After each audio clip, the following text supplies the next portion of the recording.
बेटा मैं आपके लिए ऑर्डर लेके आता हूँ, ये लीजिए मैडम। लाओ तो और। मानसी रोशन, मम्मी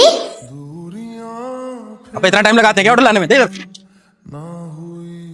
सॉरी सर, थोड़ा लेट हो गया था, गलती हो गई। अरे गलती तो ठीक है, लेकिन इस बच्ची को धूप में कहाँ लेके घूम रहा है? कौन है ये बच्ची? बेटी है साहब मेरी। ये तेरी बेटी है? अबे देख रहा है गर्मी कितनी है, हम जैसों की तो हालत खराब हो जाती है बाहर घूमते हुए, तो इतनी धूप में अपनी बेटी को लेके चल रहा है। अरे बीमार पड़ जाएगी, ये लू लग जाएगी इसको। हाँ साहब क्या बताऊँ, मजबूरी है ना, इसे साथ में लेके घूमना पड़ रहा है। अबे ऐसी भी क्या मजबूरी है जो बच्ची को साथ में लेके घूमना पड़ रहा है? तो सर इसे घर में कोई इसका ध्यान रखने वाला नहीं है ना, जो हूँ मैं हूँ, इसलिए मेरे को साथ में लेके घूमना पड़ता है। माँ कहाँ है इसकी?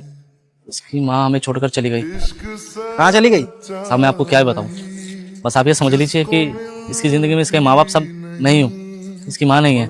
ओह ठीक है समझ गया। क्या हुआ था हमको? नहीं साहब उसे कुछ नहीं हुआ, वो जिंदा है, बस हमारे लिए मर चुकी है। वो क्या है ना कि वो हमें छोड़कर किसी और के साथ रहने चली गई। पर ऐसा क्यों? साहब शुरू में तो ऐसा लगा उसे कि मैं बहुत अच्छा लड़का हूँ, मैं अच्छे से उसका ध्यान रखूंगा, तो वो मेरे साथ रहने के लिए मान गई थी। पर धीरे धीरे उसे समझ में आ गया कि मैं गरीब हूँ, मेरे पास पैसे नहीं है, छोटी छोटी बातों पे लड़ना झगड़ना। उसको पैसा चाहिए था साहब, और मुझे उसका प्यार, और हम दोनों को कुछ नहीं मिला, ना उसे पैसा मिला ना ही मुझे प्यार।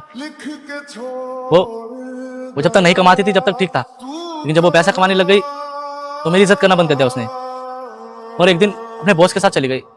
एक बार भी उसने ये नहीं सोचा कि मेरे जाने के बाद मेरी बेटी का क्या होगा, कैसे पालेगा ये।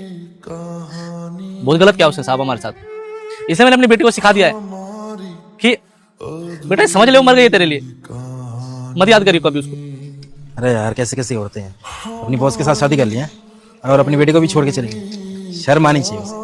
हाँ साहब वो तो मेरी किस्मत थी कि एक दिन मैंने देख लिया वो अपने बॉस के साथ घूम रही थी, और जब उसे दिख गया कि हमें सब कुछ पता